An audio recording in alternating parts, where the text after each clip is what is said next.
Hello and welcome to the Link Up Show with myself, Charlene Smith and Doug Star. Come on, there. We're back for another Friday night show where we are going to be discussing the Premier League.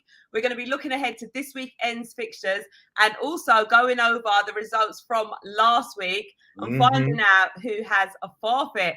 Welcome, Doug. Welcome, everyone in the comments. How are you? Come on, the people. Them. How's everyone getting on today? Michael's here. Hello. Hello, Michael. Man. What's good?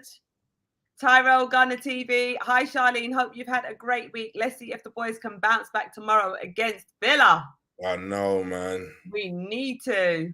Our boy Ashoke. Hi, Charlene and Doug. Hello, Ashoke. Hello. Ashoke was early doors in my comment section after that Man City loss, only for Chelsea to go and lose, boy.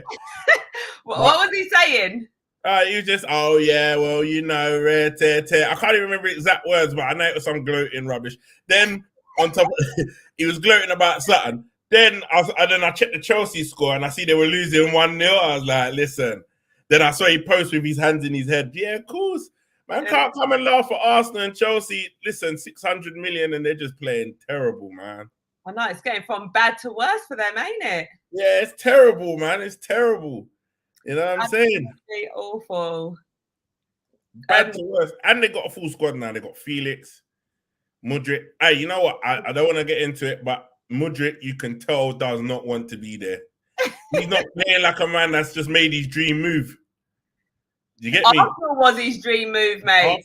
He's probably thinking, what have I done? I've come to this mid-table team. Like, what am I doing? 8-year contract. That is wild and absurd. Ooh. And the maddest thing is, Chelsea and Arsenal's relationship is good, yeah, because obviously they sold Jorginho to us, yeah? Yeah. So I feel like if Mudryk was to move in the summer, or they wanted to get rid of him, they would lose money on him because Arsenal will obviously pay the 100 million that they was going to pay, but I reckon Chelsea would sell to us like at a later date. So if it's still open, but I think it would have to come out like maybe between the two clubs why you'd have to say why that Chelsea move happened, didn't it? Do you get what I'm saying? Yeah. Do you think they'll give us the full detail though? No, I don't think we'll know, but I think maybe Arteta would have a conversation with the player. The player would say, this is what it was. Because, straight away, there's a lot of stuff. Straight away, 25 million went to the war calls and all of this. So there's mostly some behind-the-scenes stuff that we just don't know about. So exactly. Yeah. Control. But we all saw in his heart of hearts, it looked like he did want to come to Arsenal. Yeah, he did.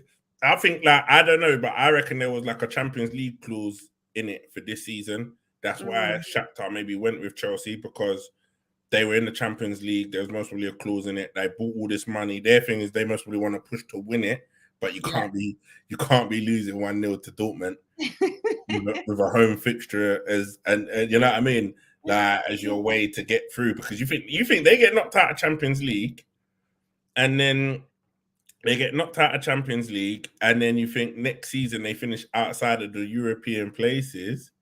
Mad. I mean, that's mad for them, They lose a lot of money. They lose a lot of money, a lot of revenue. They have to technically challenge real hard next season for this, to get back up. Yeah, to get back up, man. Crazy, especially if the players that they've bought, and that would just be an absolute madness for them to finish. Yeah, it would. I don't know. I just think I was hating a bit. I'll be real. When they bought all these, when they took Mudryk from us, I was a bit I want Chelsea to crash. Well, your wish has come true, mate. Yeah, but you saw flashes. You saw flashes in the game that they drew the other day, where it was 1-1 against West Ham. I think it was. Was it West Ham game where they drew? And you saw flashes of them. It was West Ham, innit? They drew 1-1. I don't know if anyone in the comments can tell us, or if Ashoke knows, but. You at the beginning, when the Felix scored the goal, you saw the flashes of what they can do, but then you can also see where they're vulnerable, innit? And I think if that team actually gels, there's a lot of potential in there, but I think it's gonna take time. Nothing. You look when Man City got taken over and they bought a Robinho and they bought all them players, and it took ages for Man City and a couple managers till they got to Mancini in order for them to gel.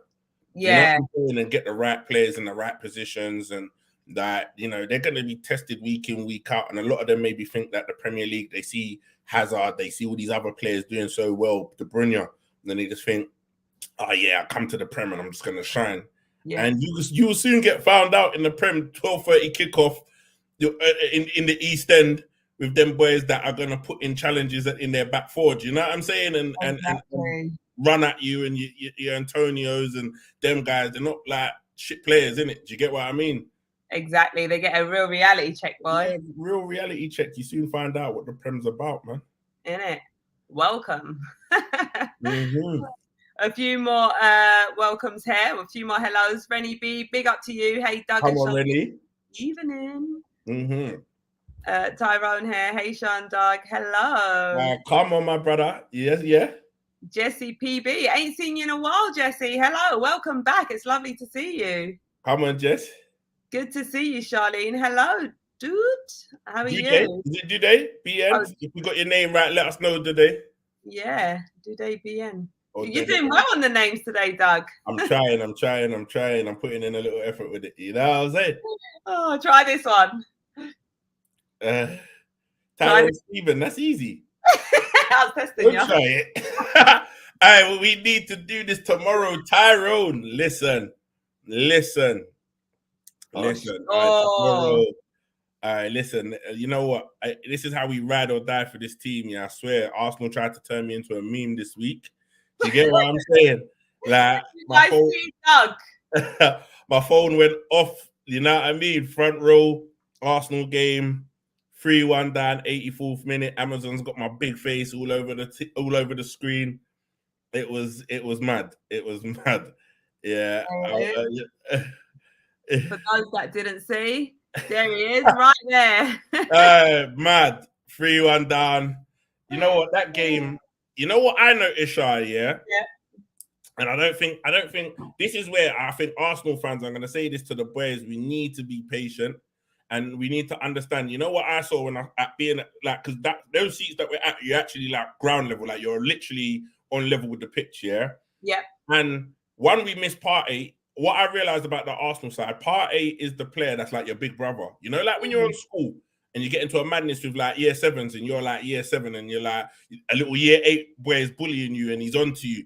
Then your year 10 big brother comes down to the dinner room and he's like, sticks it on, man. That is Partey for that team. He is the big brother that when he's in the middle, he gives all the others confidence, knowing that if they're going to get pushed about or whatever, he's there to back them, to bully the other team or to kind of go and win the ball, be aggressive. And you know, like he's that you could see. Like one thing I noticed, the difference between Arsenal players and Man City players, which I didn't ever clock, and I don't think the TV makes you realize how different we are, is that they are hench. Rodri. Oh yeah. Rodri is wham. I didn't even realize. You see Akanji, when Akanji come on the pitch, he is wham. Even Jack Grealish, because Grealish got injured and walked around, and he came around outside when he walked. Yeah, he is hench. Yeah. Was you seen on that bit where Grealish I'm behind the goal? Okay. I was behind the goal, but to the left of it. So on my right hand side, the bench is on my right. You get what I'm saying? And I'm on the left hand side of the goal, but I'm down on the ground, so I'm on the lower tier. And you could see everyone. And there was one bit where Rodri went to go and he took out a ball, but he kind of jumped into it and kind of hit it with his side. And when he jumped, he just dwarfed Odegaard and Jorginho. He just made them look so small. Yeah. And I think that is the thing. We're technically good, but we don't have the power. You look at when like when Fabinho comes on, Vieira come on, and he just looks so small in comparison to that Man City midfield. And I think this is where it made me realize we have to be patient. Yeah, we want to win the league and we want to roll with these big boys, but they just look so much bigger. They look so much stronger. They look so much through the years of fighting Liverpool. They just look built for it. They're like, they've got the size. They've got everything about them. Even Haaland, the way he moves, he's running them man about. He's just like big and beastie. And I think that was such a big learning curve for us all, for Arteta, for the players, that if you want to compete with them, we can. But some of them need to go back, get in the gym, put a little size on. Some of them need to kind of stand up, be counted for. I think Xhaka was not great. You know what I mean? Yeah, we didn't like him. Yeah, pardon? which isn't really like Xhaka. Oh, it's not, but he's just not been doing it. Like, how do you feel? Like, you was there as well. Like, how did you feel about it? Yeah, well, just going back to what you were saying, I totally agree with you as well. And like, you can see some of the players are like getting a bit more strength. Like, if you look at Eddie Nketiah, the way he's built himself up, like how he was it about a year ago compared to how he's looking now? You can see major improvements. Even when you see Saka, he's looking a lot more solid. And it's like, he's been hitting up the gym.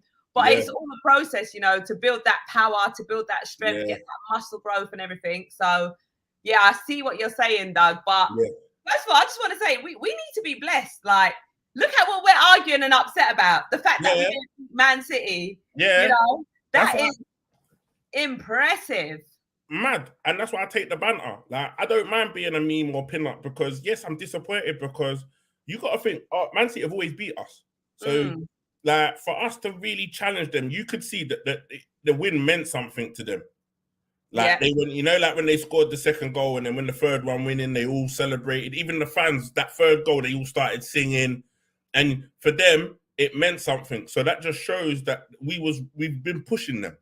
And they've been trying and chipping away and trying to catch us. And we've kind of allowed them in because we've made the errors. We've dropped the points. It's not like it's been, you know what I mean? We've just like messed up. So you can see how much it meant, and you can see how much it meant to us when that third goal went in, because I think it just literally killed the stadium. I think as soon as that goal went in, I see people leaving. I know. Like, you know, like, and even at the end, Trossard had a chance. It kind of hit the top of the net in, and like, it was a tough watch. And the thing is, it's not like we didn't have chances.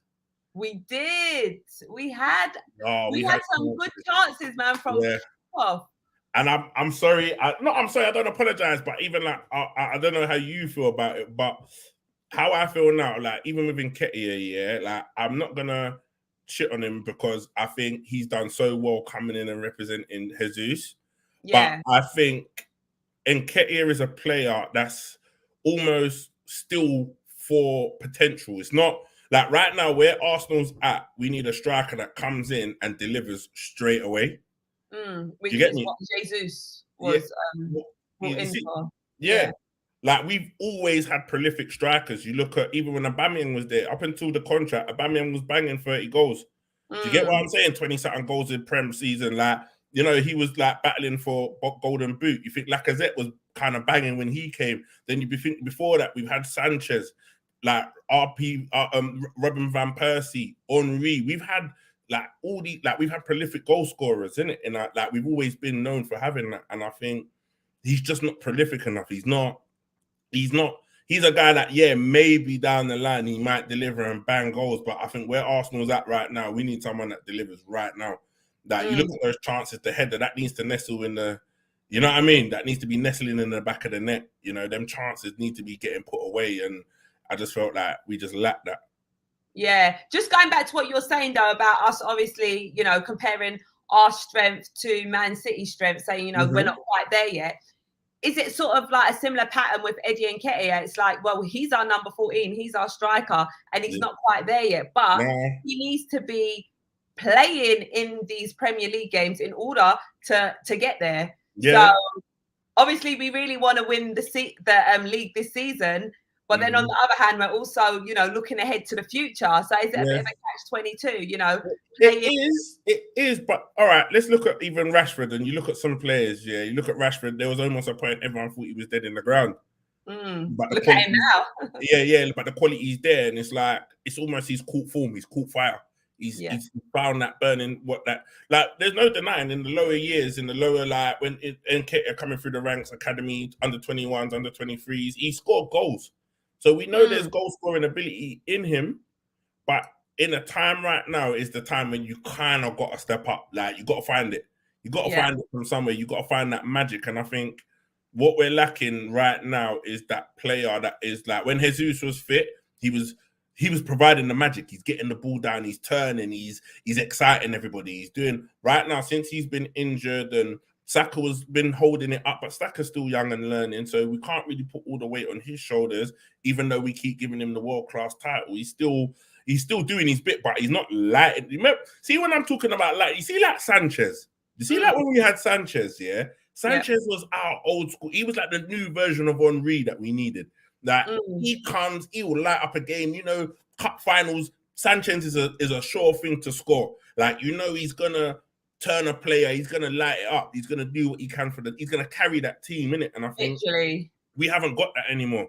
We've got no one. That Jesus is the closest, but Jesus still needs to add the goals to the game, innit? And with him being injured, you never know. Right now, he could have been in double figures and more in terms of goals had he been fit coming back from the World Cup. But he's injured, so you don't know what he's going to do when he gets back in. But that we need that player that, and I think Mudryk was going to be that guy for us when he came. I honestly felt like he was the guy that, when he come, he was going to be that light that was going to light it up. And maybe, and you know, like we got Trossard and he's been playing well, but he's not really brought that Brighton goal scoring form over to Arsenal with him. Do you get me? Because he was lighting it up week in, week out at Brighton, and then we've got him and he's still trying to find his feet and get with it. But he's been playing well. But do you think that's because he's been coming off the bench and he did manage to get a goal? Do you think perhaps if he was starting, then he would be coming and lighting it up and, you know, really? Maybe. But I think any player moving to Arsenal now, especially with the situation they're in and the position they're in, I think you know that they're buying you because they're not buying you to be a squad player. They're buying you they've seen what you're doing and you need to come in and do what you need to do. So even if he's coming off the bench, he should want Gabriel's position. He should be coming off the bench saying, look, I'm going to do this cut, man, and slap it top bins. Like, he needs to be, which he is, to be fair. Like, even when he came on against City, he looked like he could, he looked bright. So I suppose he is. And maybe I'm being a bit harsh on him, but I just feel that we're just lacking that spark, man. We're lacking those players that, you know, that just have got a bit about them, just, you know what I mean, to just push us through that. Like, look at Haaland on the flip side. You know, Haaland might not be in the game, do nothing, but he pops up and gets that third goal to kill the game off. That's what big players do, innit? Yeah. You know what I mean? Whereas Nketiah had a few chances in the box and there was one he could have squared it to Gabriel and all of this other stuff that people have been posting. But, you know, it's if buts and maybes. We don't know what would have happened if he done or whatever, but you see what one side that takes their chances and you see the other side that squanders their chances, you know? Like Saka, the ball played into him, didn't want to go with his right foot, tried to go on his left and dragged it. Before you know it, Ake's in position and blocks it on the floor. Yeah, there's no time to second. There's no time. World class, elite. You think if that's Salah's already thought about what he's doing. He's maybe opening up his body to swing it with his left, or he's going to drive through it with his right foot. But that's a chance there, and then we dwindled on it till all our chances just went. And you know, that's where we're lacking. Like it's like they all of a sudden got shy in front of goal and stuff. You know? Yeah. I mean, that game, like, from when I saw the lineup and I saw that there was no Thomas Partey, like, straight away I got butterflies and I was like, oh my God, no Thomas Partey. I'm feeling nervous. Like, all right, we've got Jorginho, but Thomas Partey is vital. Like, I can't lie, Doug. My stomach just. Oh, mate, you're not the only one. I could have cried.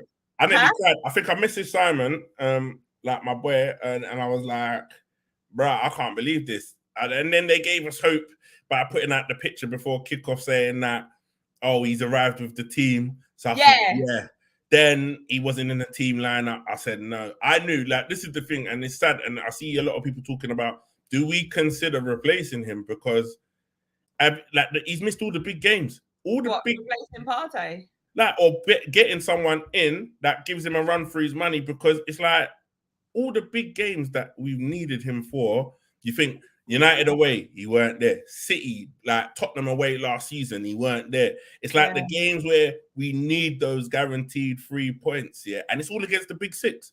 Yeah. Like, all right, this is the new rule for Partey. When we got a big game coming, you're not allowed to play the game before. Yeah.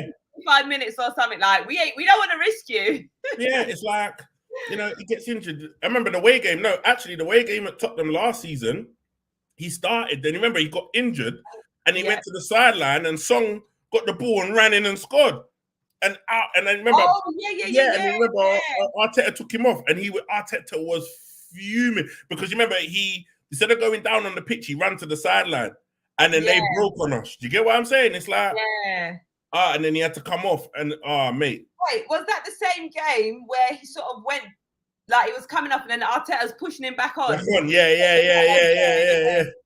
Yeah. All of that, like, and these are big games, man. And you can, it's if buts and maybes. We don't know what the result would have been if he was there, but if you look at probability and you look at stats and our win ratio with him, and there's the likelihood we would have had more of a chance. I actually think going into the next game when he's fit, they should play Partey and Jorginho, because I think Xhaka needs to kind of sit down for a bit, like evaluate life, and that the players are starting to get complacent. They're starting to just like, there's no one on the bench. Like if you play a 90-minute game and then you think there's no one to sub you on, you know you're going to play the full game. I like the fact that he took Xhaka off and brought on Vieira, letting man know that actually, you know what, I might try something different in Villa Park. And I can sub you. Exactly. Yeah, I can sub you. Like, I wouldn't be surprised if at Villa Park we go there, the Polish defender we got starts, Tini's back in the squad. No, Arteta is not going to make them changes. I wouldn't be surprised. Because the thing is, when you actually look at it and you look at the City game, or you never know, he might not, because he still praised the team and we did compete, but they're so off it. Like when you actually check it, they are actually off it. Like the passes, it was all our own mistakes. So are those players you're trusting? They understand the system well enough to play the system, which also provides good football, but they're not. The execution is poor. Do you get what I mean? So that just shows that Arteta's system is so good that in the sense that even when they're playing crap, they can still put the pressure, hold possession, play out, do whatever, but when in that final third, the execution of what they're needing to do is just not there. Do you get me? Do you think we're just too predictable when it comes to that final third? You know, us trying to... Not really, but it's like, because you think we've got the chances, so it's not predicted. It's not like they shut us out, but it is just like, even look at the pass that Xhaka played to Nketiah, where it rolled out on the 69th minute, and everyone says that is the moment that changed the game. It is, because he plays a better pass, Nketiah's in, he can either square it to Martinelli, chances are he might go alone, but you never know, that's 2-1. Yeah. Do you get what I'm saying? That's 2-1. Like, so, and even the chance that Nketiah had where Tomiyasu squared it to him. Yeah. And then in the second half, how are you not preempting that? You should be running into that space that's a tap-in. I swear, Aubameyang, them kind of players, they are there. Yeah. You know what I mean? They're there. But Nketiah's on these hills. He's like, you know, it's just like, I don't know, that the best players see what's going on before it happens. You got to be in a position that you know that's the only place he's going to pass it or be able to play that ball. So be ready to be there, because it can't. He's not going to be able to chip it over. Or you think even if he does, how's it going to get to you? You got Akanji, you got these big centre backs in front of you. That is the only place. So be there. Do you get me? So be on the ball. Be on the ball. I would say go Gabriel up top with Trossard on the right, on the left, Saka on the right, and just fix up the middle a bit, just to wait. Like, not to say like to change everybody, but just to shake it up a bit. Like, let everyone know you're not safe. Yeah, exactly. And you got to fight, you know, non-stop. So who did you say you put in the middle? Did you say Martinelli or Trossard? I put Martinelli in the middle. Oh, okay, and then Trossard on the left, and then Trossard on the left, and put Martinelli in the middle and Saka on the right, and then taking Nketiah off, let him sit down for a bit. Then, you know, like Reece Nelson was in the lineup, so he's back. Yeah. So Smith was back training as well, I believe. Was back training. I feel like these are players we need back desperately. Jesus is like, obviously he's back in boots and training, but he's not back in full training. But the month is nearly over. Hurry up, let's roll into March. You get me? I know. Big up Eros for that previous comment. We got Michael here saying, I reckon Martinelli would love the chance to be a goal scorer as a striker. And that's sort of what we was thinking like from last season as well, you know. You know, he's played there before. They have played him there before, and I think he has got the capability to do it. I just think that Arteta maybe putting a lot of trust in Nketiah. Nketiah's playing a lot of 90 minutes, and he's playing the 90 minutes knowing he's not gonna get subbed. Do you know what I'm saying? He looked at the bench and think, who's he gonna take off to bring me on? He's not gonna. Do you know what I mean? So he might need a bit of a no, actually, I'm gonna take you off, move Martinelli middle, and put Trossard, and he's like, oh shit. Then he's now sitting at the bench a bit pissed off because he's been dragged. But now you know there is someone that can come on and they're going to try something different. They're not just going to keep going with you, especially if you're missing all your chances. Yeah, I mean, a game like tomorrow where we're away to Villa, do you think this is a good chance, you know, for Eddie to get back into that goal-scoring form that we know that he can on? He needs to. He needs to. Like the Villa game for our season right now, you think then we got Leicester, and we go into those other games, it's a must win. We need 3 points tomorrow. Like with by crook, we need 3 points, because then we got our game in hands against Everton. So we need to beat Leicester. We need to obviously win the Everton game. It's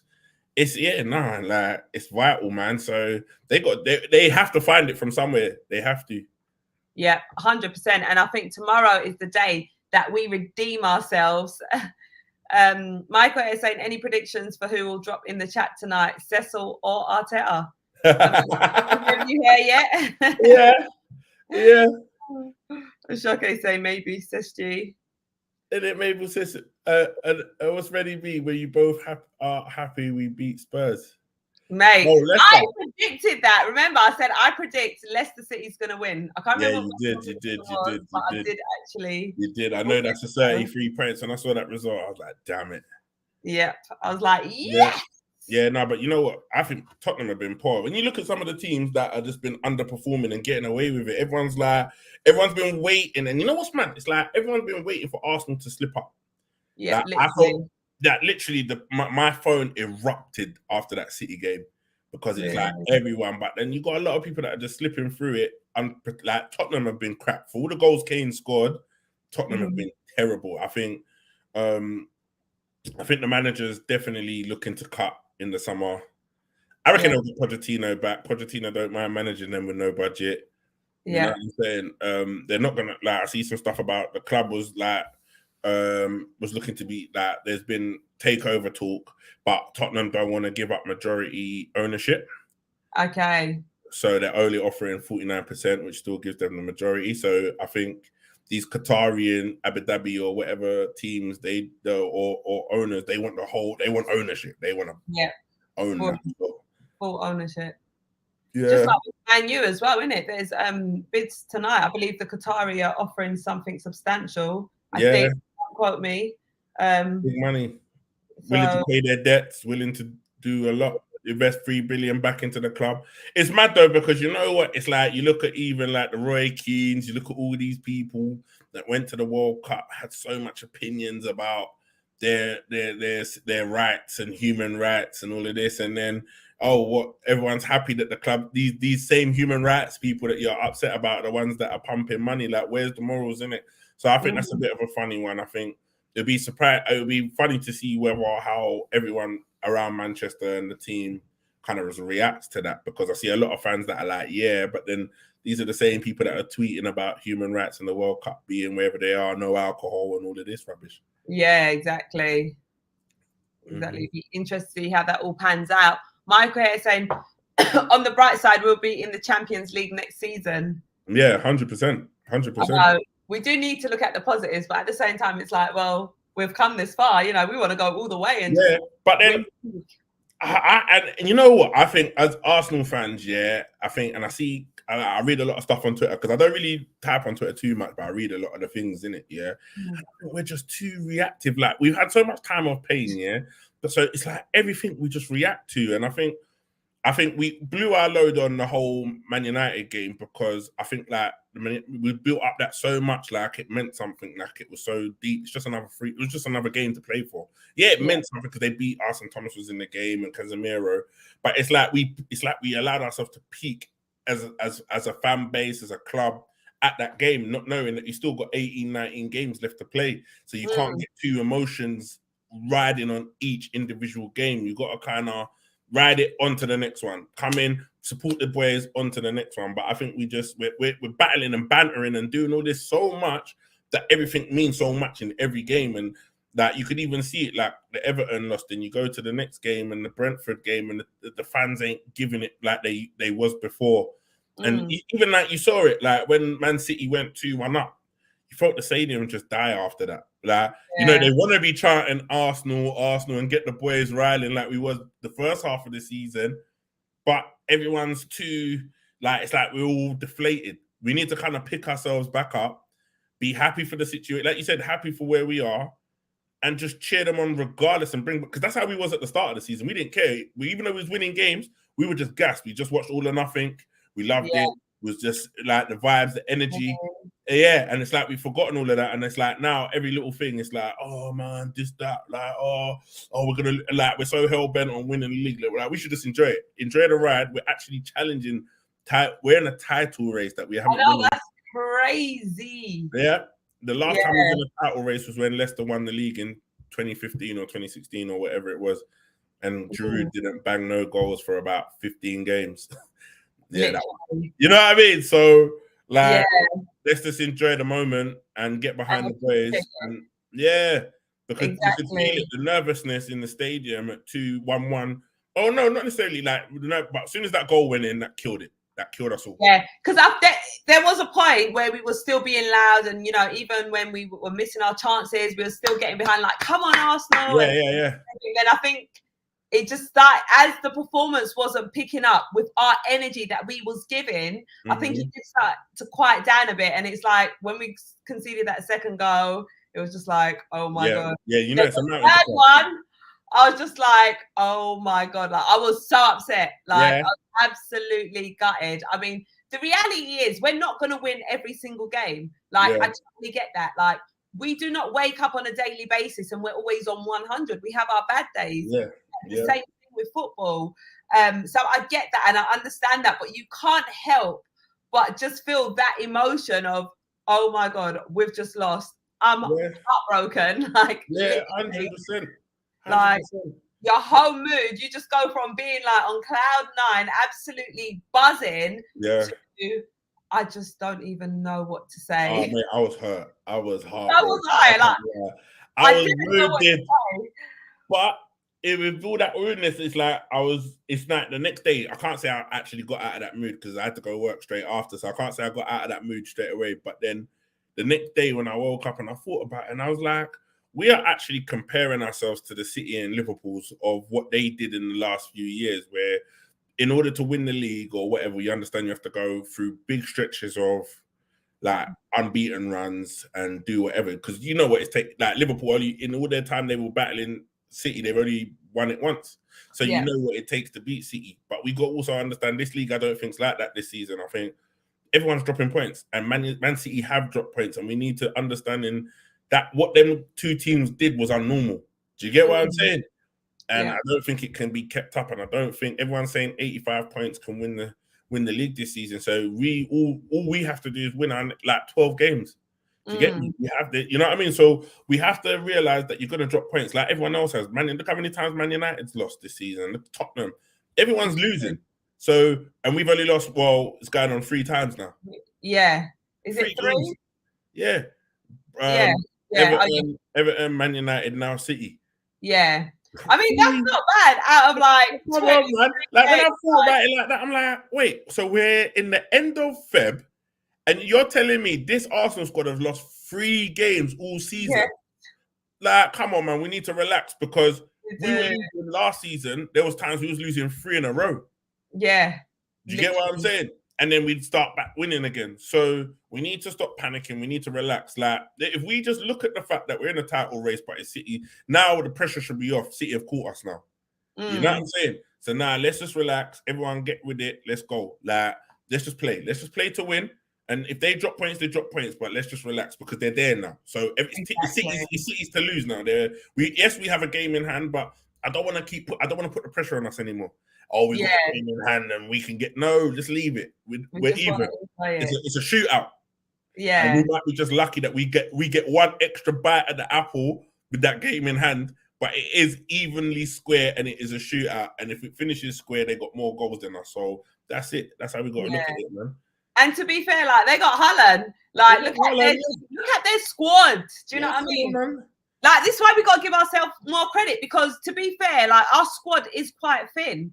Yeah. And on top of that, we're having injuries. Do you know what I mean? And it's like, well, we need to give ourselves a lot more credit than we are. Yeah, definitely. We have, and to have key, like big players like Jesus and Partey out against Man City. Do you know what I mean? So we have to give ourselves credit. And it weren't like a whole bad performance. Like, I think we played well in the first half. Yeah, we did miss some chances and stuff. But second half, I don't know what happened. Yeah. And you know what? I feel I don't blame Arteta. I don't blame anyone. But you know what? Yeah. The person that I feel is solely responsible for the dip is Edu. Not making enough signings. Listen, he's got one job. He's a sporting director. Your job is to get in the targets and do what you need to do to bring the players in, And I think he's failed because, yes, he got Trossard in and he got Jorginho and the Polish defender, whether the Polish defender was first choice or not. Yeah, but he never did his job. He and I just think you can see it now. Like in that game, like you think Arsenal are top of the league going into January. They're top of the league during the World Cup, So why haven't you not sealed the Mudryk deal during the World Cup? Why have you not already spoke to Shakhtar, agreed on a fee, like behind the scenes? Soon as January the 1st licks and the transfer window's open, that bid goes in, we get the player. You've had a whole month. And you're telling me you had to wait 2 weeks to make your first signing after losing your main target. Like, that is poor. And I think it is bad. It is bad for it's bad for the club, because look now, we go into that, the transfer window shut. We go, as soon as it shuts, we go on this dip, and we've not got the players, the right quality of players to kind of like hold the team up. And you can see it, like we can feel it. And you now looking at the squad thinking, someone gets injured, let's say Saka or another player gets injured, we're in Man United catch us. And they're waiting. Man United fans, listen, they will sit there and deny it, but they are in their heads having a secret title race, They're on it. Like, they've been messaging me about a secret in their head. They've been letting it out, They've been letting it out, but certain man I took chat to, they said, nah, man, we're just trying to play football. Like, shut up. They're on it. That my boy hit man up and was like, yeah, I hope you man can drop a few points and then we can catch you. You get me? Like, they're on it. So, and you think that's the last, and like Gary Neville, all these men that have been calling it. That's the last thing we need to do is let United catch us. Yeah, no, we don't need that pressure on our back. We don't need that pressure. We don't need that headache. Yeah, we need to keep on it and keep on our game. But Edu's not giving us a fighting chance, and I feel like Arsenal may need to look at bringing someone in that can get these deals, because he can't get any deal above 50 million. He can't do it. And you think for Chelsea to come in so late in that deal to just hijack it is just like, and then even Concedo, like, you just took so long, you're coming in, you're dragging your feet, you're like 50 million, 60 million plus add-ons, 65 million plus add-ons, knowing that it's not going to get the job done. And you've got the checkbook open and like basically spend what you need. Like, why? So if that was the deal, I would have just went straight for Declan. Now, all this hype coming out about we want him in the summer and during the transfer, just get him now. Yeah, exactly. 110 million to West Ham. This is we're taking him now. We want him. They might put it, but let's just go and get him. Or we should have went for Enzo Fernandez. 120 million, just gone and got him. Yeah, don't waste no time. Don't waste no time. I just think it's poor business, man, and we're suffered for it. Yeah, and don't forget, we've still got Europa League as well. Still got Europa. No Marquinhos. He's gone. So Yeah. You know what I'm saying? No Lokonga's gone. So you can't even play him. So who do you bring in? Jorginho? You're out in players that we kind of potentially need. Do you get what I'm saying? Yeah. Wait, this is mad. Wait, what? Wait, we should have actually kept Marquinhos, because he was actually playing quite well in the Europa. Yeah, he was doing his thing. He had a few assists. He scored. He was doing his thing. Like, I get it. Sending him to Norwich, he's going to play week in, week out and get the experience. And maybe because they maybe thought of it like we need to do that to kind of fast track him, because we can't really have him sitting on the bench. But I felt like he's got the potential. He's got a wonderful left foot. Do you know what I mean? I feel like really, I would have said Saka, don't get me wrong, like Saka's the star boy, yeah. But he's looking a little bit jaded. He's looking a little bit unsure of himself. He's looking a bit like, I'm glad he scored the penalty. Yeah. But he's not firing at 100%. Yeah, I mean, he must be tired. Like, the boy's been playing non-stop. Mentally drained. England. Yeah. So, And there's no... go on. I was going to say there's no replacement. Literally. No one. Mental. We got Eros here saying, would you guys take Europa title and 4th place? 4th place. Yeah. And then who's the other 2 teams that are going to catch us for us to take 4th place? Like, who's the Eros? We need more like who, like how many, you know what I mean? Like who's taking us in 4th place? I don't get it. Like that for us to be 4th. Exactly. Do you know, I can't lie here with how we're playing and everything. Mate, I'm going for the title. Yeah. Like right now, like my boy was arguing with me the other day, about him just wanting us to play well, get Champions League spot, and maybe bring something back. But we're out of everything. So when he was saying bring back silverweight, it's only the Prem or the Europa that we're in right now. So either one. And he's like, yeah, he's not really like, I don't get it. Like right now, this is the best opportunity that we've had, Like whose form's terrible, Eva? So who does he mean? I'm sorry, but their form is terrible. Who like Saka and that? Yeah, it's terrible, man. I agree. Oh. Yeah, I agree. Like, but this is the first chance. Like, I would rather take this title than Arsenal dip again, like, and have a little maybe finish 6th next season or 7th, and Arteta's like Arteta out, people start coming back out. But we won this title. I'd rather take this title and have this to sit and dine on for myself than like to not get it, like and win Europa and finish top 4. Like, look at Leicester. Leicester, regardless of how they dipped and whatever, they gave their fans a title, a Premier League title. They gave them that experience that will never be forgotten. Do you get me? The man that put 500 quid or whatever it was on Leicester to win the league at 500 to 1 or 1,000 to 1 or whatever it was, and won 15 grand or what. Like, all these people are gonna have experiences from that experience of winning the league. Like, for some Arsenal fans, they've never known what it was to win the league. Yeah, exactly. Do you know what I mean? Like, so feel that experience. Yeah, so to give them that, and in this season, I'd want that more than anything. So, like, I don't know, Europa. If we was in a position to win the league, see, Rennie, 5,000 to 1, and that brother put how much money on it and won how much bread off of that. Like, I remember that, you know? So, you know, it's like, I'd rather that, to be honest. I'd rather that, you know? Rennie B, how many weeks Jesus out for? Well, he's back in boots. He's back kicking the ball about. I hope not too long, man, but they're not going to want to rush him back. We're looking at Easter, but... Yeah.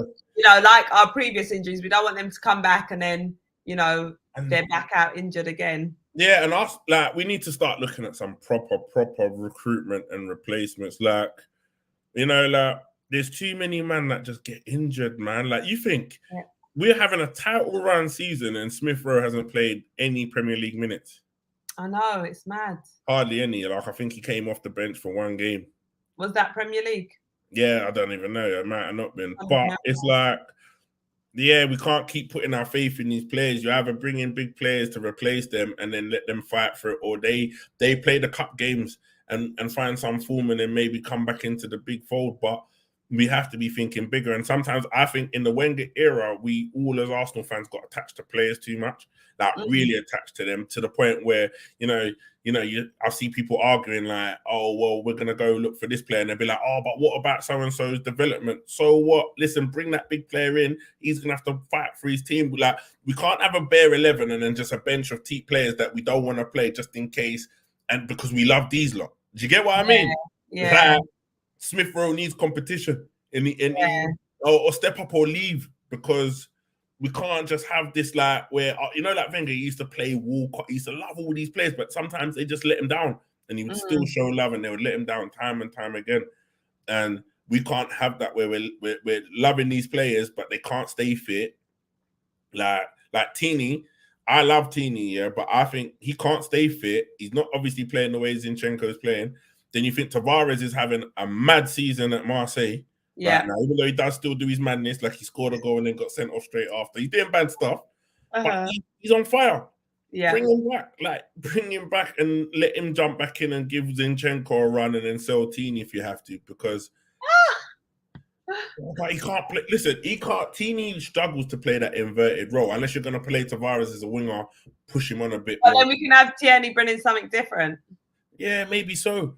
But there has to be a wake-up and a shake-up to make people know that they're not safe and that you've always got to stay at a high level. And I think even you look at Pep, he's done that. Letting go of Cancelo, get really, a lot of the players will look at themselves and be like, we better fix up. And you can see that teams actually starting to come together now. Now, I think they're going to purr. Like, I think Man City beating us is going to give them the confidence. I think they're going to go on a run now. And it will be hard to stay with them, but we have to beat Villa if we stand a chance, because they're going to win their next 5-6 games easy.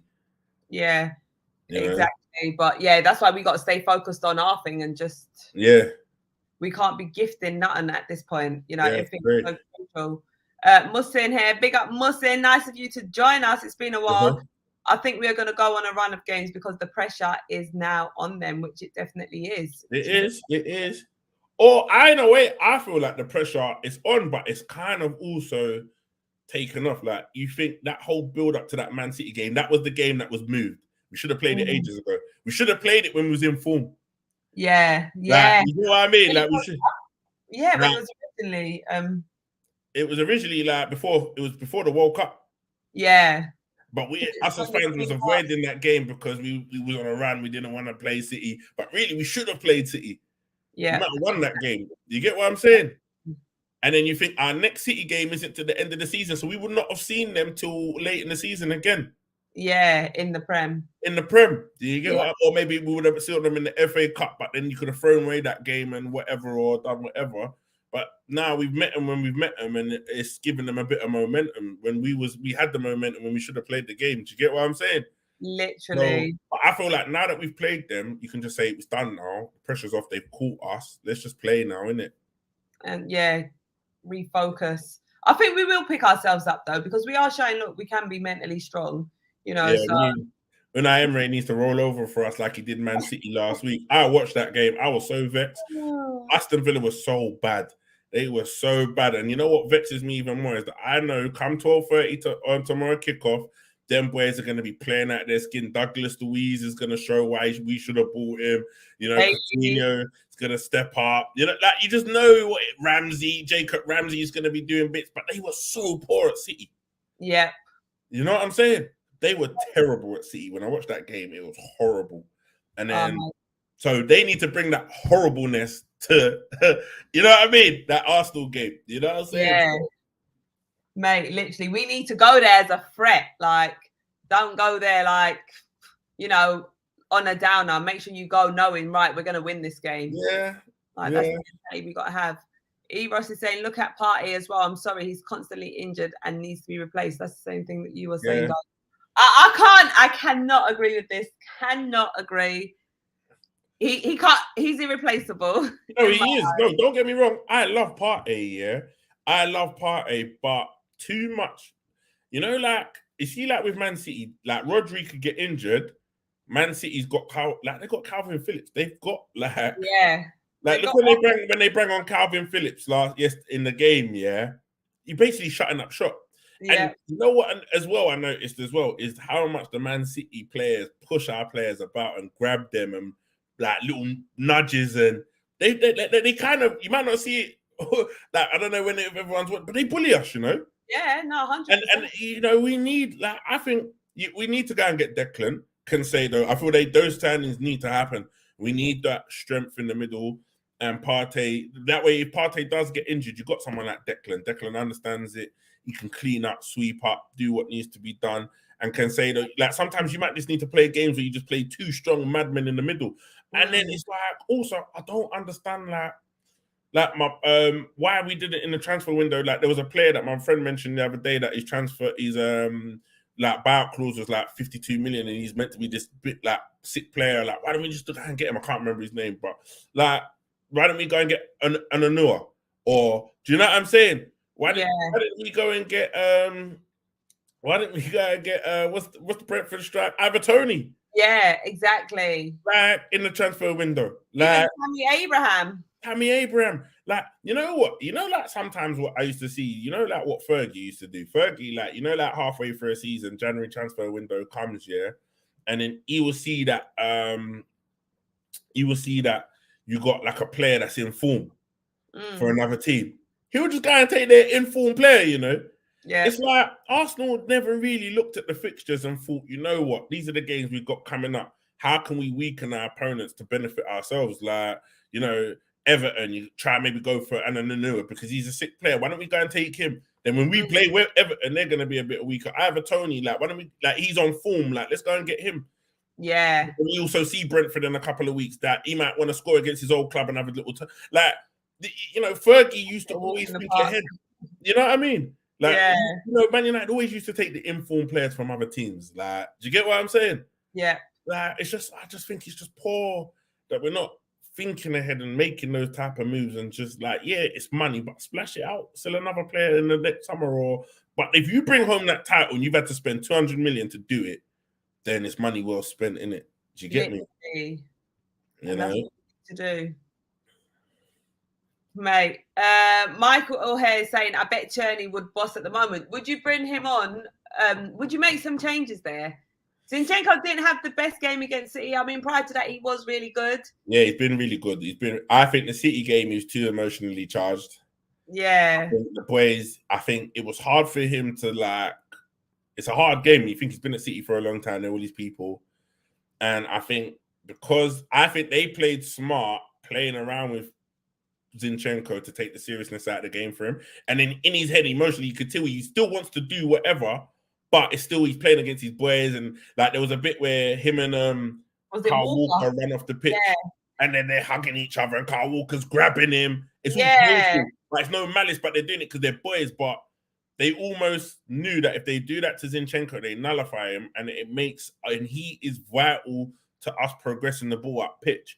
And that's why it did look very side to side when he was playing out from the back, because Zinchenko wasn't really finding that ball into the middle. Then on top of it, with no Partey and Jorginho still working out his positional place in the team, that outlet ball kind of weren't there because Xhaka wasn't really on it. You know, Jorginho still finding his way. So it just affected the team. But I don't know. I say you start Zinchenko against Villa, see how he plays, and then if he's not really up to it, then you replace him and bring on Tini. But let us know in the comments what you guys think as well. Yeah, but then you say even Michael saying, I bet Tini would boss. It's like Tini's had moments. And then even in the last game he played, he clapped one cross all over there. He just wasn't on it. So it's like, it's hard. You want the team to fight, but then when they get the opportunity, they're not bringing the energy and the level that Arteta wants them to bring. That's why he doesn't maybe rotate the team as much as possible, as much as he could. Yeah. What about Trossard? Does he come in over Martinelli, or do you keep Martinelli? I mean, Martinelli, we weren't really getting the ball to him much in the City game. Yeah. You know, what do we do? Do we keep him there? Because for me personally, I know you sort of had a bit of a different opinion, but I think Trossard's come and he's been doing really well. Like when I saw him, I was like, oh, okay. I'm pleasantly surprised with what you're doing. Yeah. You know, it really does bring that pace and that energy and a lot of confidence. I'll be real. I'm not even dissing him. I think he does. I think he plays obviously I'd want him to score more goals. We need the goals, innit? But I do think he's playing sick. Like his hold up play, the way he keeps hold of the ball, the way he feints and turns and can move the ball around is sick. I would say, me personally, I would go and play. I'd play Gabriel and Trossard together. I'd rest. Oh yeah, you did say that. Yeah. Because Gabriel, you look at the positions Gabriel got into, even in the City game, the ball never came to him. And then when he did have the ball, there were some moments, but he did try. The thing with Gabriel, he always tries, isn't it? And I think that is the good thing about it, he's always trying. But I do think that I would mix it up a bit on that front three. And then Nketiah has been getting life, and he's getting. But then you could also look at Nketiah and be like, well, he's getting the chances on a different day. He puts those away, so it's hard, isn't it?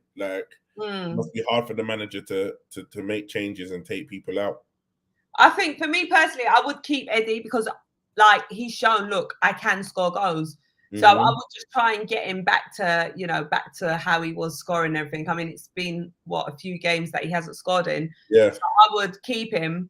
Martinelli, I don't know. Since he's come back from the World Cup, he hasn't, quite been the Martinelli we know. Yeah. So, and Trossard is coming and proving, look, this is what I can do. So I think I would perhaps make that switch where I'm like, all right, we'll start Trossard and then bring Martinelli on. Yeah. Maybe, try it, switch it up. Because when he did do that, what game was it? Gabriel came off the bench and he looked lively. He started Trossard. Was it the FA Cup? Yeah, so the FA Cup when he came on he came on against Man City, Gabriel came on, he looked like a man possessed. He just signed the contract, got benched. Yeah.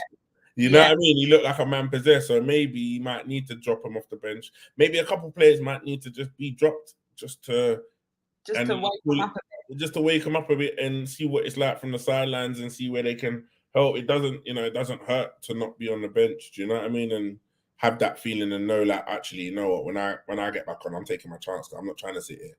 Do you know what I mean? It's true. Michael here is saying, do you think Gabriel is proving dreams can come true, or does Kiwior need to play? I think Gabriel done really well in that game against City. Gabriel's carrying. I hate to say it, but he is carrying Saliba at the minute. Yeah. Like Saliba's form has dipped. He's come back from the World Cup yet again. Another World Cup player come back, and his form has dipped. He's not been as sharp as elite as he's been. You know what I mean? And Gabriel is cleaning up for him. Like, Saliba needs to kind of wake up a little bit. Maybe, you know, maybe put Ben White back in at centre back, rest Saliba for a bit, and put Tomiyasu in and right back. Do you know what I mean? Like, change it up a bit. But because we've got rid of Cedric, I think they've now considered Ben White more as a right back. So they're gonna play him or Tomiyasu because we've not got any other right back. But yeah, I think it needs to the players need to shake up. They need to understand that the levels can't drop, and it's looking mad tentative. Ramsdale as well. Listen, Ramsdale. Listen, this guy. I can't lie. I've said it before, and I say it again. Like, Ramsdale is the goalkeeper that if he is nervous, he breeds nervousness into that back four. And you know, you saw it in the games like where he rushed out, didn't get his hands on the ball, they got it over him, and then Ivan Toney scored the equalizer in the Brentford game. He does mad stuff, and he puts the team under pressure, and he needs to step up as well. He needs to be more assured. He might even need to get dropped to bring in Turner. Like, there's so many players that no, seriously, there's so many players that might need to they need to wake up, because if it carries on like this and they carry on just rolling through the games, you'll see we play another 6-7 games and pick up like 6 points. And now we're like, City and United have caught us, and Newcastle are kind of 2 points off us, and now it's gone from top of the league 50 points at the halfway point to third in the league with City 8 points ahead and United now. You know what I mean? But if if it carries on, because if they don't start getting their act together, do you get what I mean? It's just the season can just turn like that, you know? Exactly. No time to sleep, boy. Got to be on our game. Yeah, and Ramsdale was just, even in the City game, he just looked nervous. He just looked like, you know what I'm saying? Do you think it's of the occasion? Because even when we went into the Emirates Stadium, it was lit up. Like, it was litty. Yeah, it was so lit that I was like, yeah, boy, 3 points tonight. Yeah, it was. Listen, they had that that drone camera out. They had that thing. Yeah, it was big. It was big. Amazon did do it up big still. But you know what I mean? Like, I just think, the occasion, but this is the thing. We're at a stage now where man can't be getting hyped from the occasion. Man can't let the occasion get the bit. Like, the mental strength has to kick in. You got to keep yourself in the game, and you know, like last season you could get away with it. Like, but this season, I feel like there's less room for all of that with where the stakes are so high. Yeah, exactly. If we was fighting for fourth and we was like fifth and three, like, then obviously, all right, we could, but we're not. We're in the title race. And this is mad. Like, even just saying it just seems like so mad. Like, absolutely crazy. Big up to Music Lyrics saying, greetings from Bosnia. Arsenal is in a bit of a crisis, but God willing, the team will get out of it. Listen, you know what, crisis, you know, it's mad. It's mad. It's hard one, because you could say like we've lost or we've dropped points 3 on the bounce, like, but when you in hindsight, when you actually look at the table and look at what we've looked, it's not really that bad. But if this is our blip and our little trip up, which everyone in the season has it needs to be kind of, like, Villa needs to be the game that we get back on track on. You know what I'm saying? And put points on the board, because everyone has a hiccup, and if this is our hiccup and we carry on and we go on to start finding form again, then like crisis over, isn't it? Literally, can't complain. But crisis is only 2 losses and a draw, but it's because it's they're back to back. I think that's where the problem is. It's not like we lost 1-2, drew, won again, lost the game. Do you get what I'm saying? And you know, it's 3 on the bounce. We've dropped points, but we did that last season. I remember we would lose in 3s and then get the next win and go on another run, losing 3 again, and then go on another run. So absolutely awful, mate. Like last one. Right. Should we start looking at some predictions, Doug? Yeah. Yeah, right. Well, first of all, I mean, look, I've washed my hair. Where's your hair? Oh no. Listen, when I get back off tour, I'm gonna grab myself a wig and then we'll run it. You get me? Like I inquired about the whole hair gluing thing. And yeah, it's too much peas like for a forfeit. I'm not paying all mad like a couple bills just to get something glued onto my head. You get what I'm saying? Yeah, and we wouldn't want you to do that either, Doug. So we're happy we'll accept a wig. yeah, but for the next show, I'll run a wig. You get me? And rock it the whole show. We'll do that. You know what I'm saying? Cool. So the wig is coming, guys. Yeah. You better impress us as well. We want something really out there, you know. Yeah, like a little afro thing or something. Yeah, or even like something like this. Oh, well, like straight. Yeah, come on. Yeah, like long hair. Yeah, we'll do that. Don't watch that. I throw my hair back and forth. All right, let's have a look at these fixtures and see who has a forfeit this week. Man, you know what? You're feeling confident. For some reason, I feel like you just won this thing already, B. Not even. I haven't checked any of the scores, Doug. I literally wait so we could go for it together and I can, you know, sort of have a live reaction. Yeah, all right, then. All right, let's see. So the first game was West Ham versus Chelsea. Yeah. So full-time result was a 1-1 draw. You predicted, a 2-2 draw. Come on, Doug. At 1 point. And I predicted a West Ham 2-1 win. This is how it always starts. I always put points on the board early doors, then it all goes pear-shaped, mate. And then you dip. Then it dips. You get me? Yep, literally. Right, the next one was Fulham versus Nottingham Forest. Now, the full-time result was 2-0 to Fulham. You predicted 2-1 to Fulham, and I predicted 3-2 to Fulham. All point each. Yeah. So you are currently leading as it stands. Rock and roll, B.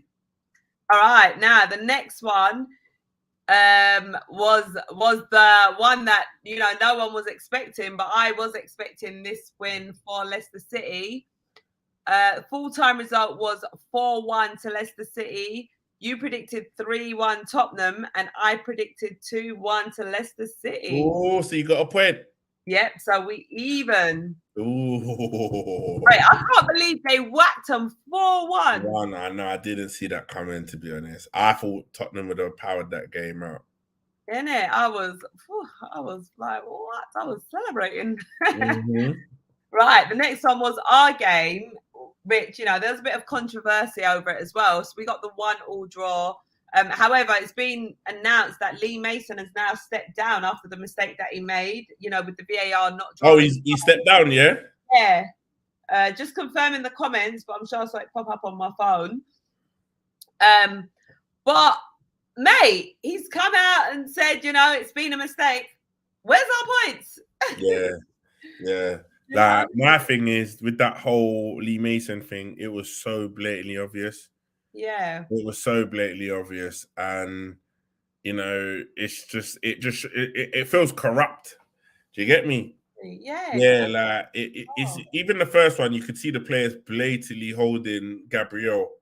So you've got the first one, and it's offside. Then you got the second play. And even I saw it in real time. You can see he's in an offside position. So as a referee, you don't even need lines to call that. Yeah, exactly. Do you get what I mean? You can see he's in an offside position, run onside to then go into the ball. But then also, what is Ramsdale doing? Yep. He's run out there with both arms in the air, with his eyes closed. It's mental. Like, it's a lot. It was a lot. I'm emotional. I don't even want to get deep into it, but that game vexed me so much. Oh. You can't blame the referees. Like, sometimes you can blame the referees, but we can't blame drop points on the referees. We've got to go out and win the games. Yeah, we've got to take accountability for our actions. We've got to take accountability, and in that could have all been solved. Ramsdale stays on his line. He makes the guy make a difficult choice to either try and play it across or go for goal. But he gives him that, like, when him forcing himself out gives that option. But then it's like all he has to do is lob it over you, which he did. But then had he been upright, he would have saved it. But he's kind of falling forward and diving with both hands in. Just stay upright, bro. Yeah. Like, make yourself big. But he's laying down. I said, get out. This from that game, Ramsdale. He lost points for me, man. Oh, mate. Well, he better be back to the Ramsdale that we know tomorrow, hopefully. Yeah. But the brother's got a bit of relegation in him, so we need to be careful. You know what I mean? Oh no, we can't say that, Doug. No, I've got him, man. I'm being harsh, but like it's in his DNA, so we need to watch that. I know it's our keeper, but yeah, that one hurts, man. I've been dissing Ramsdale for a minute, so he needs to prove me wrong. I'm not on him like I hate Ramsdale, but yeah, he needs to prove me wrong still. Oh, I adore Ramsdale.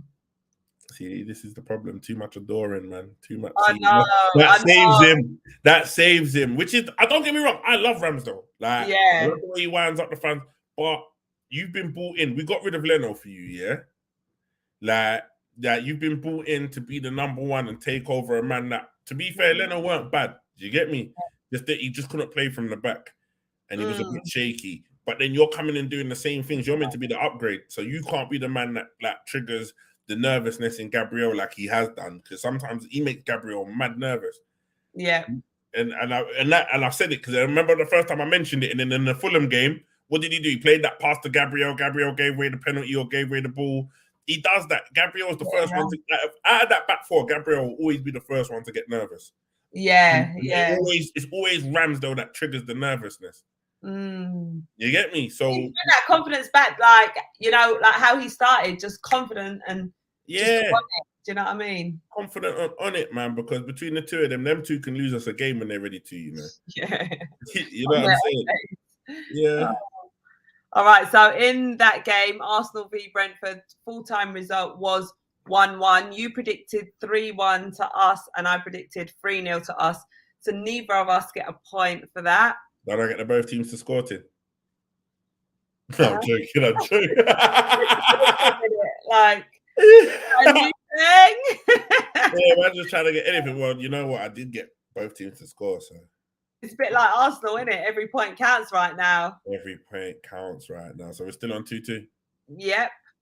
The next one is Crystal Palace versus Brighton. You predicted a 1-1 draw. I predicted a 2-2 draw. And you actually got 3 points because it was a 1-1 draw.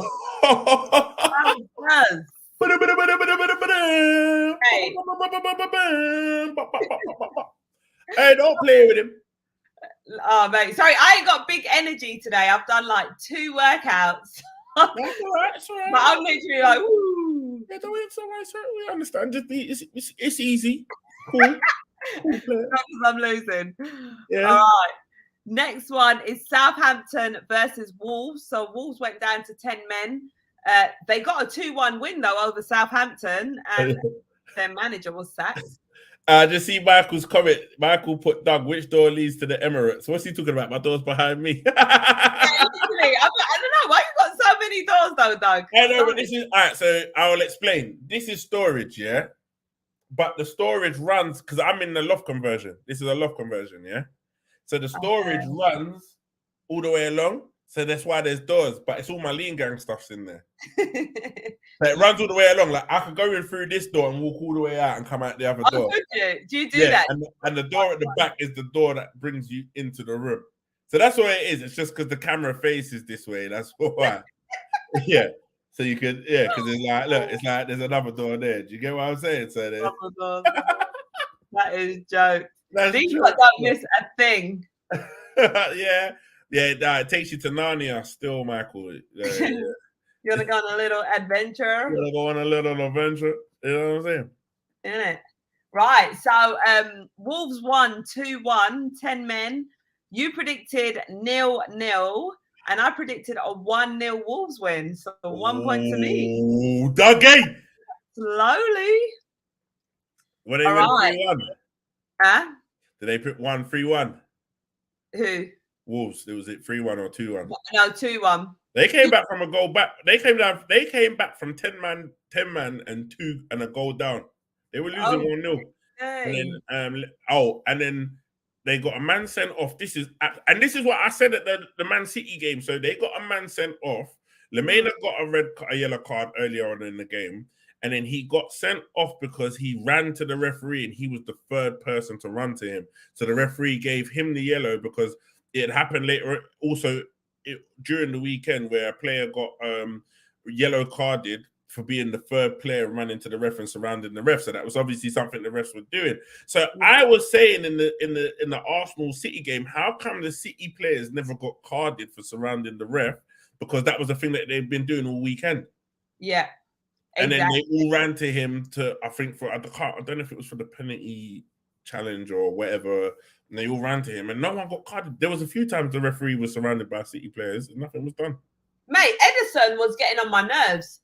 Like him and Walker, every time, like it was a goal kick, he was taking forever. He got a card for it early on, and he still carried on, and they still let it run. Yeah, but you know what my friend said? He said, "When have you ever seen a goalkeeper get sent off for time wasting? They always get a yellow card, but they never get sent off." Yeah, exactly. That was driving me nuts. And Walker was doing that from kickoff, just taking for the throw-ons and all of that.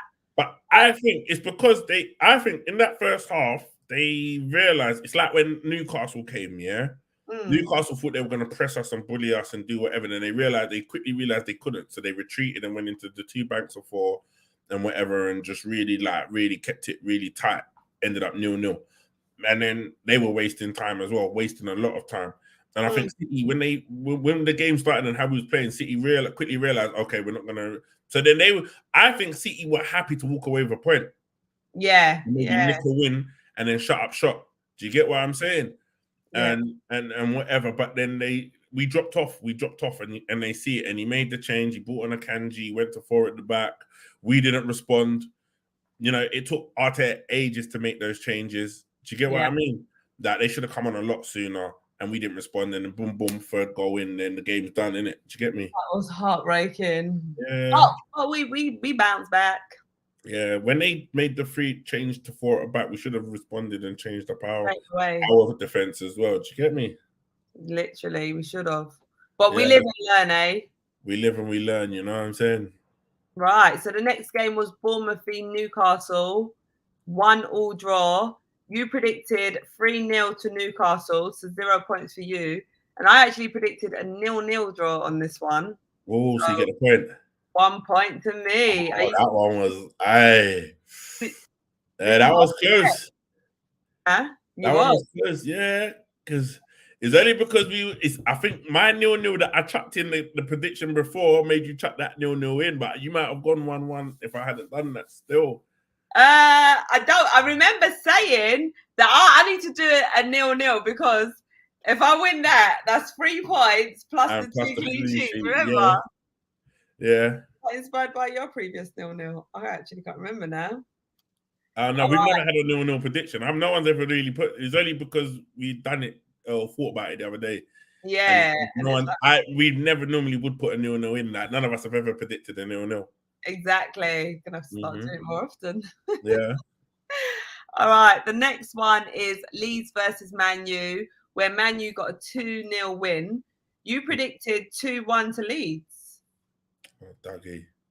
And I predicted 3-1 to Man U, so a point for me. You've called me back up now. I was gonna say I feel like we may be pretty level. Yeah. All right, next one is Man City versus Aston Villa. As we know, Man City did beat Aston Villa 3-1. And we both predicted the same thing, 2-2. Really don't know why. What was he smoking? I don't know. Well, we was just hoping City would drop points. Yeah, you know what? No, we was playing chess. This is what it is. We was playing chess with each other, like trying to be all clever and whatever. Do you get what I'm saying? Nah, look. Exactly. We went with our hearts, mate. We was hoping they'd drop points. That's what it was. Literally. The next one now, Doug, is Liverpool versus Everton, where Liverpool got a 2-0 win. You predicted 1-0 to Everton, but then you also asked me to put 2-0 to Everton with a star. Yeah. But the full-time result was 2-0 to Liverpool. What did you go with? I went 2-1 to Everton. Yes! Wait, why did we both do that? Because Liverpool been crap and Everton beat us, so we thought they were going to go there and beat Liverpool. Yeah. Yeah, we did. We thought they were going to go there and beat Liverpool. This is why the season is just so unpredictable. You can't predict it because there's so many twists and turns and changes. You just don't know what's going to happen. Is that your reason for like always losing? Yeah. You justified that really well. I don't feel like I always lose though. I feel like I've had a few wins. More time. All You know, right. when the vape comes out, I'm stressed. This is when the vape comes out and I start vaping during predictions is because they stress me out. Is that what it is? I'm not feeling confident this week. Man. How many more? Because we drew last week. Yeah, we got a 1-1 draw. No. We drew on points, remember? And we didn't have no forfeit. Yeah. And then a shocky came in and sang. Oh, that was live. Oh, a shocky. Yeah. Superstar. No, that was so fun. Yeah. We need to do stuff like that more often. Mm-hmm. Get it lit up in this place. All right, you ready for the results? Yeah. Drum roll. Oh, is that the end? That was all the fixtures. Oh, we drew. I know the results. Oh, what? Have you been keeping accurate tabs? I've been keeping tabs. We're on level. We're level. We're not. It's one person is the other one by 1 point. Oh, Doug, man. I threw it away. Yep, I beat you. So you got 6, I got 7. How? Do you want to recalculate? No. I believe you. I believe you. So yeah, I trust you, Char. Yeah, 6. I hope someone in the comments was counting. 7. I can run through all of them. No. It's good. I'll lose again. Another forfeit. Oh, mate. Running out of ideas here, mate. I know. I still ain't done the. This is what I'm saying. We'll let the people them decide. All right, guys, let us know in the comments what Doug's forfeit should be. He's going to have some new hair very soon. Let us know what his forfeit should be for this L. For this L, yeah. You need to get on a good run, Doug. You need to. I'm stressed. Oh, all right. This is your opportunity now. Let's do some predictions. Mm-hmm. Aston Villa v Arsenal. What are you saying? I've got my prediction in my head already. Do you want me to go first and lead the way? Okay, because I got one. All right, go on. Should we say it at the same time? Yeah, 2-1 Arsenal. Oh my God! That is my prediction as well. Oh, is it? Yeah, come then. Let's run it. We'll run with that. Eat a whole pizza during the live stream next week. Yeah, I'll run that. You're gonna make I'll run that. So, cheers, Mike. I'll do that. Is that a forfeit or is that a treat? Yeah, it is, because I don't really like pizza like that. So I'm not really a pizza man. You are such a liar. I don't like pizza. Can I make it Domino's as well? Huh? Can I make it Domino's and a pepperoni? How about we get one ordered to you with like some mad toppings? All right, what like though? I make it eat 4 hot chilies. Do you like spice? I don't mind. I'm not mind. I'm not really I'm not a put a hot sauce type of on my food type of man, but I'll try. I do have chili, I do have some chili, so I could maybe try it. The chili one sounds good. Yeah. All right. Mikey Cartel says 2-1. 2-1 to Arsenal. Ashoka's a hater. I see you put 1-0. Ashoka's beefing us. Ashoka's secretly on beef, you know. I know. You've wound him up. And now I'm going to go outside and look outside the window and he's just standing there like this. Doug, what was you saying? Yeah. Oh, big dog, huh? Yeah. Big dog, huh? Isn't it? What you saying, fam? This was a joke. Eat a pizza. Oh, Mike was joking. He's playing with me. I was actually going to do that.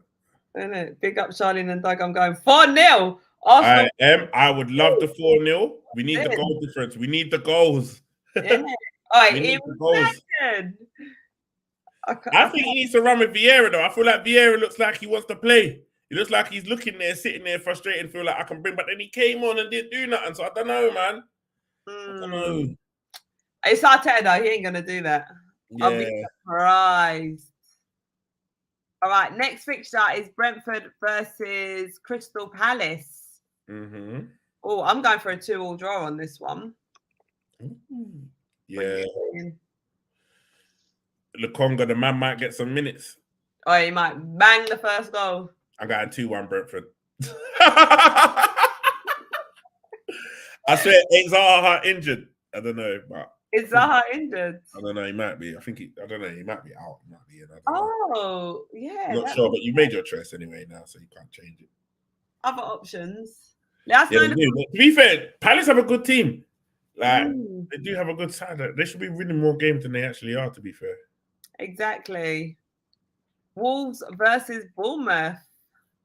Wolves. Why 2-0. That's what I thought. Eros is saying 2-2 draw. Wolves v Bournemouth. But Bournemouth are rubbish at the minute. Yeah. Who did they play last week? Let me have a little look. Bournemouth, they played Newcastle. And lost, didn't it? Wasn't that a draw? Let me just double check. Was it a draw? It might have been a draw, actually. Oh, yeah, 1-1. It was 1-1, yeah? Yeah. So I'm saying, so... what did you say? You said a prediction. Huh? Did you say 2-0? Yeah, I said 2-0. To Wolves? Yeah. I'm trying to quickly, slyly change it. I'm gonna go 1-0 Wolves. You're gonna go 1-0? Yeah. All right, say no more. All right, next one is Brighton versus Fulham. This one should be an interesting game. I think Fulham will get the win on this. I'm going 3-2 Fulham. Oh, Brighton's at home. 3-2 Fulham. You going 3-2 Fulham? Yeah.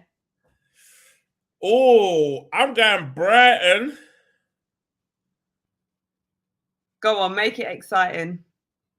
3-2 Brighton. Okay. I'm going 3-2 Brighton. Ashoke's gone with the 2-1 Brighton. Yeah, I feel like Brighton. I feel like Brighton take that. They need that. They'll put them 3 points because you got to think they're still fighting for Europa. They're in European places at the minute. They all still fight for top 4. You know, they're ambitious at the minute. They're playing well, so we'll see. That'd be absolute madness. That'd be a big game for them. Yeah, Everton versus Leeds. I feel like this has got draw written on it, a 0-0 draw. Everton need the points, innit? I think Everton can't afford to lose to Leeds. Leeds are all right. So you're going 0-0. Yeah. I am going 2-0 Everton. Okay. Oh no, 2-1 Everton. Can I change it? No, it's the first. No, Doug, it's the first choice. I'm not even trying to be a hater. Yeah, 2-2. I'm going 2-2. You know what? I mean, not 2-2. I'm going 2-1. So I'm going with my first because I feel like Everton need the 3 points. They were unlucky against Liverpool. I feel, but Liverpool, you know what? Liverpool just looked. Even Klopp said it. He looked at how they played us. And he sat back, and I think sometimes I know Arteta wants to play. I'm back chatting about Arsenal again, but I know Arteta wants to play the game in the other team's half, but I don't feel like the players are playing at the level. Sometimes you just got to sit back, let them play counter-attacking football. We got pace. Yeah. Sometimes you got to just change it up a little bit. Even like against City, like we had all that possession, and City just took their chances. So why couldn't we have just sat back, let them have the ball a bit? Win it back because they wasn't great in transition. It was not like they bopped it about. They just took their chances. So let them have it, nick it, and then break on them. Do you get what I'm saying? Have them defenders running back to goal, Rodri running back to goal. And yeah, man. So I think Leeds are very good at counter-attack football. They've got pace. So I reckon they can nick one. But I think Everton are at home. They're going to want to win them points at home. They're going to use the crowd to get behind the team and get them over the line. All 3 points. All 3 points. Chelsea versus Southampton. Chelsea have to win. I'm going 3-0 Chelsea. What's the Shoke saying as well? Chelsea, what's the Shoke saying? I think Chelsea have to win, but Chelsea's season's dead. Yeah. And they know that their main focus is they have to beat Dortmund at home. Yep. But they need to also pick up some points and get the team winning. I think Graham Potter does need a win. So, and Southampton is the perfect team to get that win against. Because they've got no manager. Wait. Yeah. Ward-Prowse definitely going to score a free kick. They're going to give. Look at Shoke.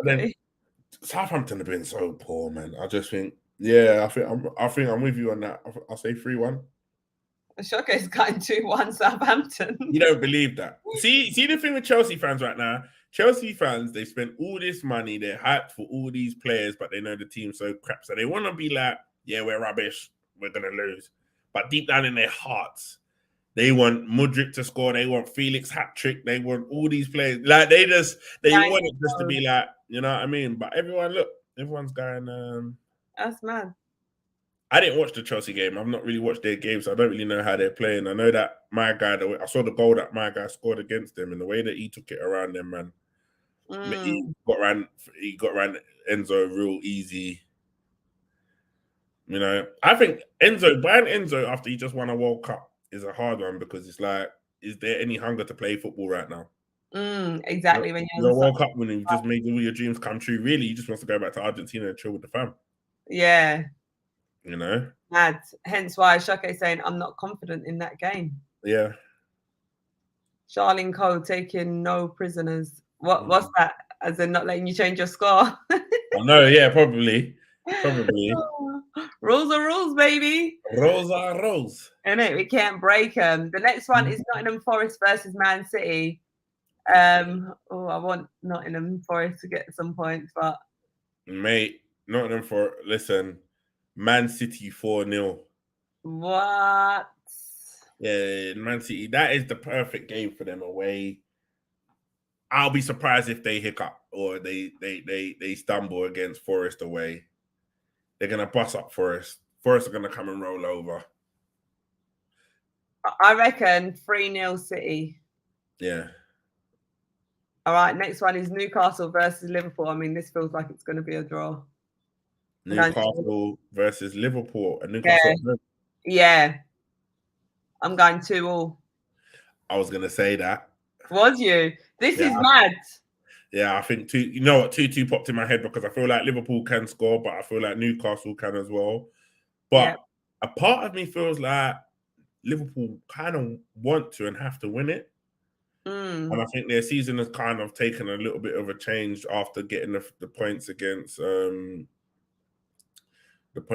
Everton. So I would lean towards a Liverpool win, but I've already said the 2-2, so I'll go there. Can't change it. Adam, who is a City fan, as we can see from his profile pic, is going 5-0 City. Haaland to get a hat-trick, Bernardo to score, and Grealish. Adam Quinn, he's going for a 3-1 Newcastle win. Yeah, that man just hate Liverpool with a passion. And the Shoke is also going for a draw as well, 1-0. All right, Newcastle don't really leak goals like that. What are you going for the Man U versus Leicester City game? What is Casemiro still out for this game? He got a red card. So this will be his last game. This will be his last game out, yeah? Yeah, I reckon 3-1 Man U. Yeah. Maybe even a 3-0. I'd like to hope Leicester can get a result out of the game, but you never know. Leicester surprised them, beat Tottenham yesterday, last game. The thing is, Man United have got Barca again next week. They're gonna want to win that. I think, do you rest players? Do you go into that game with a full strength squad? You know what I'm saying? But I'm gonna full strength considering they just beat. I'm gonna go 2-1 Man United. Cool, 2-1. And then the last fixture, which is Tottenham v West Ham.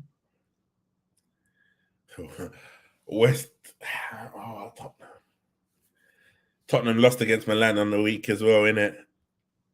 Are they due a win? They're due, but I thought that when they played the other day, I thought they were due a win and they let me down against Leicester. They are bad. Tottenham are really bad at the minute. And the manager don't look like he wants to be. It's just all a mess. So who is it? Tottenham v West Ham. Shamak's back. Yeah. I was thinking the scoreline. I'm gonna go 2-2. Okay, you're going for a draw? Yeah. I'm gonna go what? Tottenham v West Ham. I did think a draw as well. I'm gonna go 2-1 to West Ham. You know, I've still got a lot of 2-1s. Yeah, you got a few 2-1s in there. Yeah. Yeah, but it's cool. We'll take that. You never know. It could be a 2-1 day. Isn't it? 2-1 type of weekend, boy. Yeah, it could be a 2-1 type of weekend. We'll see what happens. Yeah. Adam is going 2-1 to Tottenham. Mm-hmm. All right. Well, that's all of our predictions, Doug. Yeah, mate. All right. Well, you've got yet another forfeit. Should we? I think we'll go with the chilies. So what? Should I eat chilies for the start of the next show? Yeah. So the next show, bring 4 chilies. Maybe if you could bring 4 different ones. 4 chilies. All right. Let's go 3. 3. Like I was thinking 1 Scotch bonnet. All right. Do that. Do that. All right. Bring 1 Scotch bonnet. Don't forget to bring the seeds out though. Huh? Can I take the seeds out? Yeah. Because am I allowed to? Oh, thank you. But bring it whole and you could cut it on camera or something. Yeah. You try and water down the Scotch bonnet. Yeah, Not that you can. Yeah, not that you can, but I'll do it. I'll do that. I don't mind that. All right, perfect. So Doug's got his forfeit to eat a Scotch bonnet chili on the next show. This is going to be interesting. I actually can't wait. Whilst wearing a wig. While I was wearing a wig, yeah. Yeah, but at least I can get rid of all my forfeits in one hit. So I'm literally. Yeah. Make sure you ain't got no lighting on because it's going to be fire. In it. Yeah. Oh, well, another great show as always, Doug. Come on. And thank you to everyone in the comments for joining us. We thoroughly enjoyed tonight's show. Yeah. We'll be back again next week with another show. Yeah. And yeah, enjoy the weekend of football. And come on, Arsenal. We need Come on. Come on, Arsenal. See you all next week. Bye for now. Bye. Gang. Bye. Yeah, man.